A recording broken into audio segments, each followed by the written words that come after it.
En ce moment même, tous les employés sont évacués du bâtiment du Pentagone à Washington, car une fuite de matière dangereuse a été détectée dans le bâtiment. Il est rapporté que plusieurs étages et couloirs à l'intérieur du Pentagone ont été bloqués, tandis que d'autres ont été évacués après la détection de substances dangereuses dans l'air. Au moins des capteurs automatiques spéciaux détectant des substances dangereuses se sont déclenchés dans le bâtiment. Et il est maintenant rapporté que le système s'est déclenché parce qu'il a estimé que des spores d'anthrax avaient été détectés dans le bâtiment. Il est également important de noter que cette nouvelle concernant l'évacuation du Pentagone survient au moment où Donald Trump a publiquement déclaré que l'armée américaine ne préparait pas seulement une nouvelle attaque contre l'Iran, mais a également menacé d'une prise militaire totale de l'île iranienne de Kark, dont dépend presque toute l'exportation de pétrole iranien. Et maintenant, en Iran, on appelle déjà les pays voisins à évacuer, car en réponse, l'Iran prépare une frappe des plus puissantes. Puisque j'ai déjà réussi à attirer votre attention avec le sujet de l'évacuation du Pentagone, je voudrais également discuter dans cette émission de la probabilité que les Américains s'emparent de l'île iranienne de Kark. Pourquoi est-il important? Comment les Iraniens le défendent-ils? Et pourquoi Donald Trump, excusez-moi, a-t-il déjà commencé à faire marche arrière? Et littéralement peu de temps après cette déclaration sur la prise de l'île, il a ajouté qu'il n'était pas sûr que les Américains le veuillent vraiment. Nous aborderons aussi les dernières actualités du Moyen-Orient. Je suis Alexei Petchi. Mettez un like, écrivez n'importe quel commentaire et abonnez-vous à ma chaîne Telegram Petchi News. Le lien se trouve dans la description de cette vidéo. Ainsi, dans le bâtiment du Pentagone à Washington, un confinement partiel a été annoncé et une évacuation de plusieurs étages a été effectuée en raison d'un problème détecté avec la qualité de l'air et d'une menace de propagation de substances dangereuses. Des protocoles de sécurité d'urgence ont été activés sur les lieux de l'incident. Le porte-parole du Pentagone, Sean Parnell, a confirmé que les systèmes de surveillance avaient détecté une dégradation de la qualité de l'air, suggérant une fuite de substances dangereuses ou une attaque chimique. Selon Parnell, le ministère de la Défense a mis en place des mesures de protection standards, notamment un ordre de confinement sur place pour les zones menacées. Actuellement, des tests sont en cours, ce qui pourrait prendre de 1 à 2 heures afin de déterminer la cause exacte et le niveau de danger. Et maintenant, des sources médiatiques rapportent que les restrictions concernent les 2e à 5e étages, ainsi que les couloirs du 4e étage. Jusqu'au 7e étage et la circulation dans la cour intérieure du complexe est également bloquée. Des laboratoires mobiles y ont été déployés et un important mouvement de véhicules spéciaux de différents services a également été constaté. Il est également rapporté que les agents de sécurité du Pentagone à l'intérieur de la zone bloquée travaillent déjà avec des masques à gaz et un équipement complet de protection chimique. Pour gérer l'urgence, une équipe spécialisée en matières dangereuses a été mobilisée. L'agence de protection, l'agence des forces du Pentagone, ainsi qu'une équipe du service d'incendie du comté d'Arlington. Tout cela semble évidemment très effrayant, surtout si l'on considère qu'en ce moment même, les États-Unis d'Amérique lancent une nouvelle vague de frappes contre l'Iran et que Donald Trump menace de bombarder complètement le pays, voire de s'emparer de l'île iranienne de Kark et de toute l'infrastructure pétrolière du pays.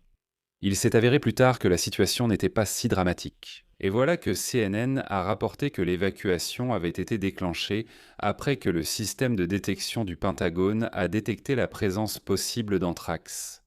Cependant, selon l'une des sources de CNN, le système de détection était défectueux, ce qui a provoqué une fausse alerte. Néanmoins, les policiers dans le bâtiment portaient tout de même des masques à gaz et un équipement complet de protection chimique. Maintenant que j'ai finalement attiré votre attention sur ce sujet et que vous êtes maintenant toujours là dans cet épisode, discutons du contexte de ce qui se passe. En fait, ce même jour, Donald Trump a déclaré que les États-Unis allaient s'emparer de l'île iranienne de Kark et d'autres infrastructures pétrolières en Iran. Cette petite île, apparemment insignifiante dans le golfe Persique, est un corridor économique vital pour l'Iran et assure environ 90% des exportations de pétrole du pays. Le président des États-Unis a également averti que ce soir, l'armée porterait un coup très dur à l'Iran, car il y a actuellement des échanges de tirs entre les deux pays, disons-le ainsi, et les négociations de paix sont complètement dans l'impasse. Et maintenant, je vais citer Donald Trump. À un certain moment, dans un avenir proche, nous prendrons le contrôle de l'île de Khark et d'autres infrastructures pétrolières, et nous prendrons le contrôle total de leur marché du pétrole et du gaz. De la même manière que nous l'avons fait avec le Venezuela, et cela donne des résultats brillants, comme au Venezuela. Il en sera de même pour les États-Unis d'Amérique. Mais il faut comprendre que l'Iran s'est tout de même préparé pendant plusieurs mois à l'opération américaine visant à prendre le contrôle de l'île de Khark. Et déjà en mars, à la fin du mois, il a été rapporté que l'Iran avait transféré sur l'île des systèmes supplémentaires de missiles antiaériens portables. L'Iran a également disposé sur l'île des pièges avec des mines antipersonnelles et anti-chars, y compris et en premier lieu sur la ligne côtière, là où les troupes américaines auraient pu débarquer si Donald Trump avait donné l'ordre de lancer une opération terrestre. Autrement dit, ce serait une opération très coûteuse, y compris peut-être en termes de pertes humaines. Au même moment, Ibrahim Azizi, le président de la Commission de la sécurité nationale et de la politique étrangère du Parlement iranien, a déclaré que l'Iran donnerait une réponse dure, écrasante, douloureuse et regrettable si les États-Unis attaquaient réellement l'île de Khark. Voici sa citation. Donald Trump semble désorienté et déséquilibré. L'Iran et tout son territoire, y compris l'île de Khark, sont entièrement prêts. Le niveau de préparation au combat de nos forces armées là-bas est si élevé que je pense qu'à l'avenir, ce niveau maximal de préparation militaire sur l'île apparaîtra clairement. C'est une réponse à la déclaration de Donald Trump disant qu'il prendra l'île à l'avenir. Et avec toutes leurs capacités et leur puissance, nos forces armées sont dans un état de préparation totale, déclare Azizi. Au même moment, le président du Parlement iranien, Mohammad Bagher Ghalibaf, l'un des négociateurs menant les discussions avec les Américains, a déclaré que si Donald Trump tentait de s'emparer de l'île de Kharg, cela coûterait cher au monde entier. Voici sa citation. Une stratégie erronée et des décisions impulsives conduiront à une détérioration de la situation dans l'ensemble du système. Détruisez l'infrastructure énergétique et les marchés, et vous créerez un bourbier sans fin dans lequel vous resterez enlisé pendant de longues années. Alors, vous verrez un tout autre Iran. Quelques heures après les premières menaces, Donald Trump a soudain commencé à reculer.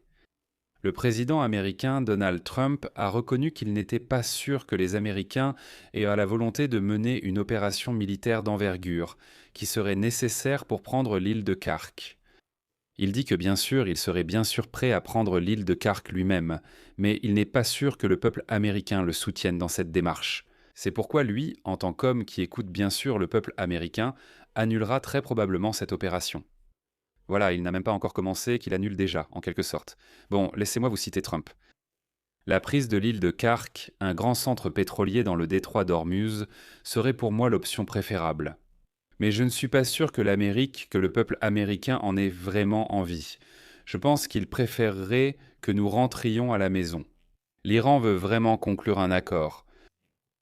En gros, je mets ici des points de suspension. Donnez votre avis, vos conclusions dans les commentaires sous cette vidéo. Abonnez-vous absolument à cette chaîne YouTube. Mettez un like et cliquez sur la cloche pour recevoir des notifications sur les nouvelles vidéos. C'est tout pour aujourd'hui. Prenez soin de vous. Au revoir à tous.